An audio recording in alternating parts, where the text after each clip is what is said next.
sama Bung Rocky Gerung. Bung Rocky, seperti statement-statement Anda jauh-jauh hari, Anda memastikan bahwa tidak lama setelah lengser dari Presiden Joko Widodo itu bakal diolok-olok oleh rakyatnya. Ini memang masih ada upaya dari para buzzer untuk mengeluh-elukannya. Tapi seberapa kuat sih Jokowi mengerahkan buzzer dan para ternaknya ini melawan opini publik? Berat kalau udah mulai melawan opini publik nih, seperti menghadang badai. Kelihatannya Presiden Jokowi ya, atau mantan Presiden Jokowi, mantan Presiden RI ini berupaya untuk tetap mempertahankan kebingungan publik atau tetap mengeksploitasi opini publik supaya nama beliau itu tetap ada di dalam pemberitaan. Dan itu yang menerangkan mengapa Jokowi tetap bersikukuh untuk memperkarakan mereka yang sekedar bertanya sebetulnya sebagai warga negara pada kepala negara 2 tahun lalu tentang status ijazah beliau, tapi sekarang diperkarakan. Pada saat yang sama Presiden Jokowi mengedarkan semacam tuduhan yang kontroversial bahwa ini adalah satu desain politik, dan di dalam tanda tanya besar orang menganggap desain siapa tuh. Bukankah ini juga desain Jokowi sendiri supaya diperpanjang isu ini? Bukankah korban-korban dari skandal ijazah ini udah berjatuhan? Jadi sebetulnya kita mencoba membaca pengkondisian publik itu justru, maksudnya pengkondisian terhadap kecurigaan bahwa Jokowi memang ijazahnya palsu, justru dikondisikan oleh Presiden Jokowi untuk mengambil celah keuntungan politik, yaitu pemberitaan. Tapi sekali lagi kita anggap aja bahwa memang ada tekanan yang luar biasa pada keluarga Presiden Jokowi itu. Ada Pak Bobi sebagai gubernur mulai dipanggil oleh KPK. Pak Gibran juga tetap di dalam status yang menunggu diproses secara politik. Tuntutan warga negara, terutama purnawirawan untuk pemaksulan.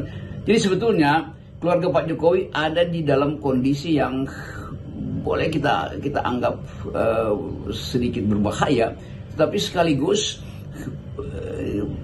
sinyal atau simbol yang dikirimkan adalah ini adalah konspirasi politik, dan itu yang membuat keadaan politik kita bukan menjadi dinamis justru, tetapi menjadi sangat pragmatis. Seolah-olah semua hal yang menyangkut tuntutan etis untuk pembuktian ijazah itu adalah desain politik.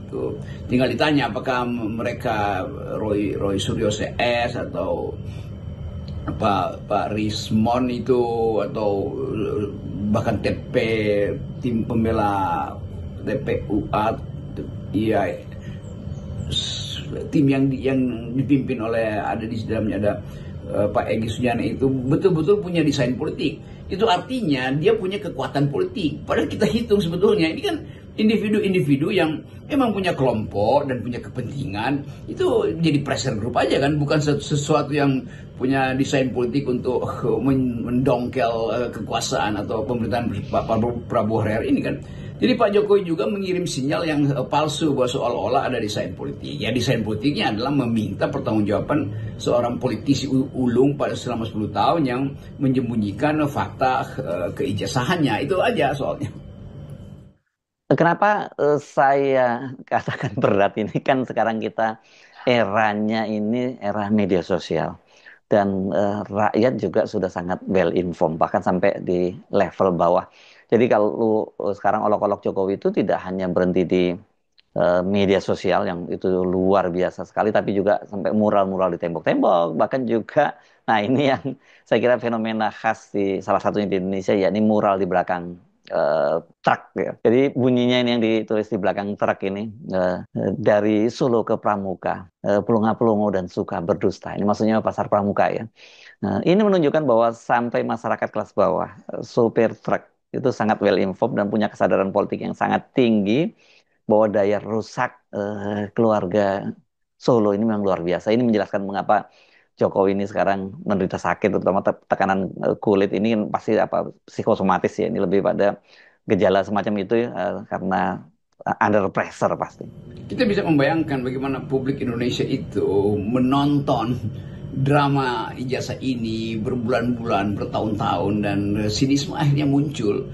Bukan sekedar di WA grup Mak-Mak atau WA grup BEM atau WA grup kalangan akademisi, tetapi juga di meme-meme, di mural-mural di belakang truk misalnya, yang seringkali kita lihat di jalan yang mengolok-olok keadaan ini. Jadi sudah jadi semacam satu kegiatan kultural yang sifatnya counterculture untuk memperlihatkan bahwa kepercayaan publik terhadap Presiden Jokowi itu bahkan menjadi lebih buruk ketika beliau sudah turun sebagai presiden. Kan mestinya setelah Pak Jokowi jadi mantan, orang mulai melihat kegiatan lain dari Pak Jokowi, sehingga timbul semacam approach kultural, approach estetik dengan Pak Jokowi, bahwa Pak Jokowi sudah jadi mantan maka kenegarawanannya masih tersisa. Yang terjadi justru sebaliknya, semakin hari status kenegarawanan seorang mantan presiden itu hilang, dibuat olok-olok di media sosial, dilukis dalam bentuk satire atau bahan candaan di belakang truk, bak-bak truk itu kan. Jadi kita melihat bagaimana penghargaan terhadap seorang yang pernah memimpin itu hilang tiba-tiba, dan efeknya adalah tekanan psikologi pada Pak Jokowi, dan tekanan itu makin berat karena berdempet di situ ada tuntutan publik terhadap Gibran yang adalah putra beliau, juga terhadap Pak Bobi yang juga adalah menantu putra beliau. Jadi semua soal ini mulai mengepung psikologi presiden, dan itu yang terlihat mungkin gejala psikosomatik pada tubuhnya tuh. Lalu orang mulai menduga bahwa akan ada satu problem lebih besar lagi di dalam dinasti Jokowi ini. Kita akhirnya menyoroti hal-hal yang makin lama makin personal, tetapi itu ada konsekuensi dari sesuatu yang publik yang tidak diselesaikan. Jadi sekali lagi kita akan lihat lagi minggu-minggu ini bagaimana soal ijazah itu kontroversi. Apakah betul dibuat di Pasar Pramuka? Mengapa Pasar Pramuka pernah diberitakan terbakar? Apakah betul saudara Beator itu punya kemampuan untuk mengingat lagi peristiwa-peristiwa yang dia recollect dari percakapan-percakapan ketika Jokowi pertama kali masuk Jakarta. Jadi semua itu jadi semacam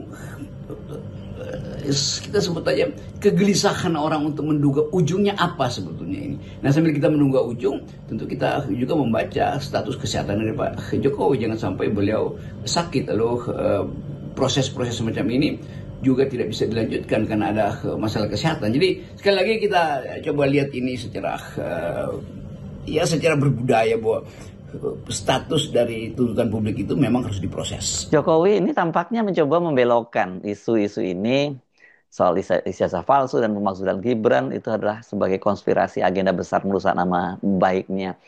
Ya, kalau kita sebut dalam politik memang pasti adalah konspirasi-konspirasi. Tapi kalau saya lihat dalam kasusnya Jokowi ini, saya kira yang berperan besar justru bukan konspirasi besarnya, itu justru para elit politik untuk melindungi dia. Itu yang terjadi, ini justru perlawanan publik yang jadi punya agenda besar. Jadi ini ya kalau mau disebut itu ada konspirasi, ada agenda besar, ya agenda civil society.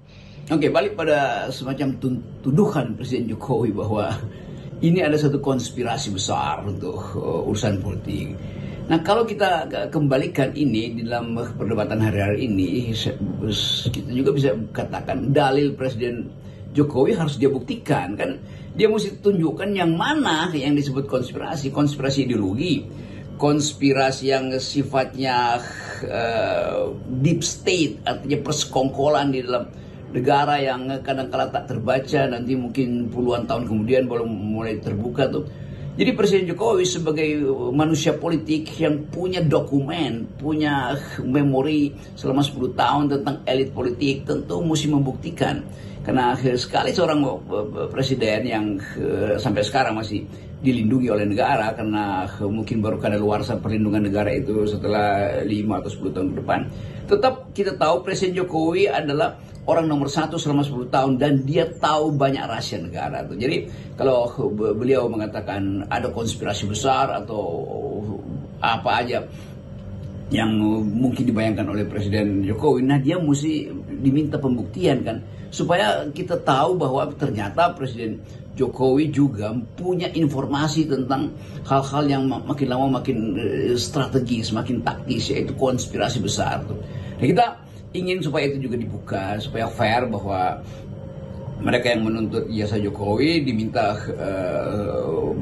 ucapannya itu, statementnya itu dibuktikan. Nah, sekarang sebaliknya, Pak Jokowi mengucapkan satu statement yang betul-betul kelihatannya agak berbahaya karena menyebut ada konspirasi. Nah, dia mesti buktikan tuh. Nah, meneliti itu juga diperlukan akses. Jadi makin lama kasus ini akan jadi makin kompleks, dan kompleksiti itu yang membuat Presiden Prabowo terpaksa, menurut saya dia terpaksa mesti menunggu momentum bagaimana ini diselesaikan. Jalur apa yang akan menyelesaikan sensasi-sensasi politik hari-hari ini, terutama sensasi tentang ijazah Jokowi dan sensasi tentang pemakzulan Pak Gibran. Nah, publik Indonesia menunggu itu, dan kadang-kala memang makin lama makin ketagihan publik Indonesia untuk kalau bisa panjang sandiwara ini. Tapi sekali lagi harus ada kepastian bahwa kesempatan kita untuk membangun negara harus dimulai dengan tersedianya keadilan, tersedianya kejujuran, dan semua itu yang mengakibatkan publik kita terus menuntut soal pemakzulan Gibran ini diproses, juga soal ijazah palsu itu diproses. Jadi tampaknya ini kelihatannya kita sudah mulai melihat sampai pada satu titik ini ya, Bung Rocky, meskipun ya lumayan panjang loh, karena memang tidak langsung seperti ini, udah 1 tahun sekarang ini setelah dia lengser, hampir 1 tahun tepatnya ya. Tapi tampaknya tekanan terhadap Jokowi ini sekarang sudah nggak tertahankan lagi.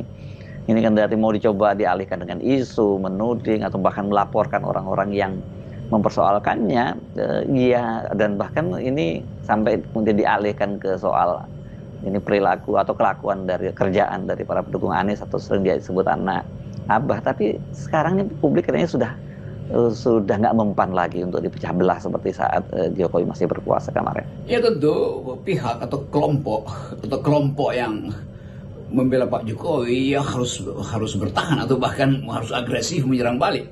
Tapi terlihat serangan itu kayak asal-asalan tuh, sementara geng, sebut aja geng, yang berupaya untuk membuktikan kepalsuan ijazah Pak Jokowi itu makin lama makin solid argumennya tuh, dan novumnya banyak tuh, alat-alat untuk membuktikan nanti makin banyak. Sementara pihak Pak Jokowi, buzzer Pak Jokowi ini tidak punya kerangka berpikir yang utuh, selain reaktif terhadap isu ini, dan berupaya untuk memindahkan problem ini sebagai problem kenapa Pak Jokowi ijazahnya palsu, karena para penuduh itu tidak menang di dalam pemilu kemarin. Itu argumen yang dungu tuh. Jadi seolah-olah ini disebut bahwa ini kan kelompok yang pro Anies tuh. Urusan apa dengan Anies Baswedan? Bahkan Anies mungkin sudah bersiap-siap untuk membangun partai atau kekuatan politik baru lagi menuju 2009. Jadi ada progres di dalam upaya untuk pembuktian kepalsuan ijazah Pak Jokowi, sementara di dalam cara berargumentasi timnya Pak Jokowi itu bukan progres tapi regresi, itu mundur karena nggak mampu melihat bahwa kombinasi antara alat-alat bukti ini dan opini publik itu justru membuat isu ini makin menyala. Tentu kita percaya bahwa akan ada profesionalitas pada akhirnya di kalangan kepolisian, kejaksaan, atau pengadilan nanti. Tetapi sebelum tiba pada soal pembuktian itu, kita melihat satu ide baru bahwa seseorang yang pernah berkuasa itu dia tidak boleh menyimpan kebohongan terlalu lama, atau boleh menyimpan kebohongan terlalu lama, tapi jangan kebohongan yang betul-betul besar tuh, atau sensasional kan. Jadi soal ijazah ini akan menyeret banyak orang lagi tuh, dan kesempatan baik buat kita untuk belajar bahwa seseorang yang dipilih itu betul-betul harus datang karena kapasitasnya, bukan karena rekayasa dari lembaga survei, bukan karena disodorkan untuk diasuh oleh oligarki. Jadi saya kira itu lesson learn kita atau pelajaran utama dalam politik, yaitu kejujuran. Dan itu yang mungkin bisa kita jadikan model bahwa kendati sudah tidak berkuasa, tetapi justru hal-hal yang sifat tuntutan moral, pembuktian moral itu harus mendahului legal standing dari seseorang, bahwa dia memang masih mantan presiden dan orang menganggap harus dihargai ya, tapi justru setelah jadi mantan ada kejujuran yang berlebih itu, yang sering kita sebut prinsip noblesse oblige itu tuh, bahwa nobility itu harus diikuti oleh obligation. Jadi kejujuran itu adalah panggilan untuk justru menjaga nobilitas.